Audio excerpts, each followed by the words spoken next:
إن مجموعة من بطارية المدفعية 120 نعم توجهنا إلى منطقة الصغلاوية. اي نعم هاي بال 2014 نعم. الشهر السادس. فهجمنا على منطقة الصغلاوية مع لواء كرار نعم بقيادة الحاج أبو ضرقام. اي نعم. هذا هسه هنا الضحايا موجودين. نعم نعم. نقدر نصعد لهم ان شاء الله. ان شاء الله.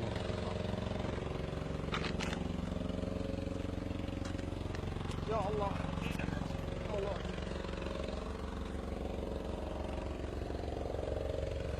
نعم يا رفيف، مثل ما تشاهدين يعني من هنا تبدأ يعني رفات الجنود من ابناء الفرقة العاشرة. يا الله، هذه هي خوذهم ودروعهم اللي كانوا يرتدوها، يعني من كانوا ماسكين هذه المنطقة مثل ما تشوفين. يعني هناك كثير من الجثث في هذه البيوت. يعني حقيقة هذه عينة من عندها. نعم. أكيد راح نكمل بقية المنازل ونشوف يعني ايش موجود بها. يعني هذه رفات أحد الجنود المتواجدين في هذا المكان. يعني حدثنا بشكل أوسع عن هذه المنطقة، شلون لقيتوها، شلون طبيتوا، كم أعدادهم وصلت. هذه المستمسكات، لقيتوا مستمسكات يعني ممتلكاتهم الموجودة، هم يعني ملابسهم موجودة كلها. الملابس لقيناها موجودة. هذه الفوج تحاصر بعد معركة سبايكر بالضبط فترة، تحاصروا هنا 400 شخص، هنا 400 مقاتل. يعني نوجه رسالة لأهاليهم، يعني خلي يجون يشوفون أبنائهم، هاي كل أبنائهم موجودين هنا. إلى حقوق الإنسان إن شاء الله يجون يوثقون هاي المقبرة الجماعية. وهذول 400 شخص من الفوج الأول، نعم. لواء 53، نعم. الفرقة العاشرة، وبقية الجثث موجودة بكل هاي كل البيت المنطقة. موجود تقريبا. اي هاي المنطقة كلها موجودة بها جثث. هذا كم شخص هنا؟ خليل ده ممكن نصور خليل. يعني هذا المنظر البشع حقيقة، يعني من قبل تنظيم داعش، وماذا فعل في الجنود المتواجدين هنا في هذا المكان؟ تفضل. نعم. قام اللواء العاشر بقيادة الحاج أبو طه الناصري نعم. قبل يومين بالهجوم على منطقة حي الشهداء في ناحية مال صقلاوية. نعم صقلاوية. نعم. وبعد تطهير المنطقة حي الشهداء جينا على العوائل النازحة، فسألناهم، فأحد الأشخاص قال اكو ترى هنا 400 شهيد عندهم ايضا هاي هم نعم هاي اجزاء من عندهم. هاي اجزاء. خليل البدله صورها، البدله العسكريه صورها، الخوذه صورها، كلها صورها.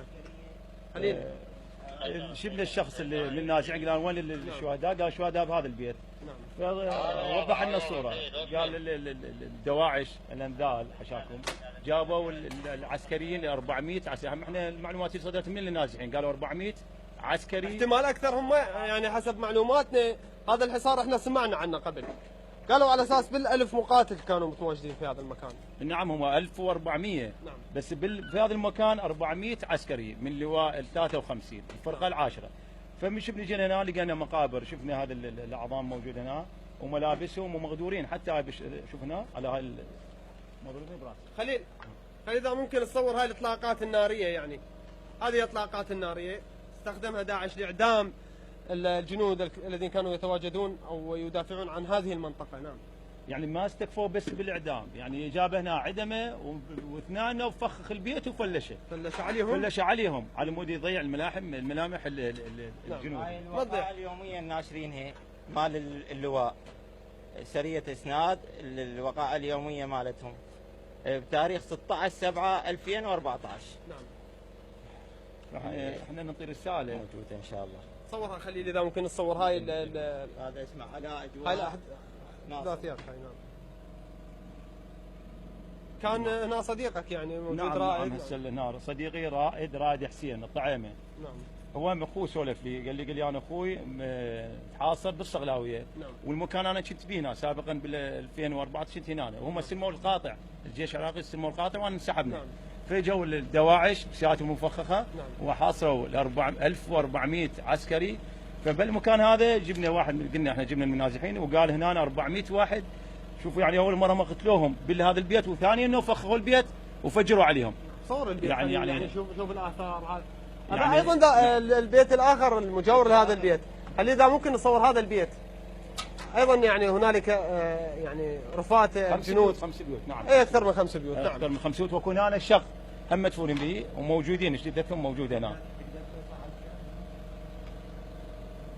نقدر نوصل للمكان الاخر. نعم هو كله مكان احنا مطهرينه، اللواء العاشر بقياده الحاج ابو طه الناصري. نعم. كل المكانات كلها مطهره ان شاء الله. نعم رفيف، يعني منظر بشع حقيقة. يعني هنالك رفات تقريبا ما يقال 400 جندي من الفرقة العاشرة كانوا واضعين خط صد أمام منطقة الصقلاوية، نهاية منطقة الصقلاوية في حي نعم. الشهداء. الالتفاف على ما أعتقد جاء من مدينة الفلوجة. نعم مدينة الفلوجة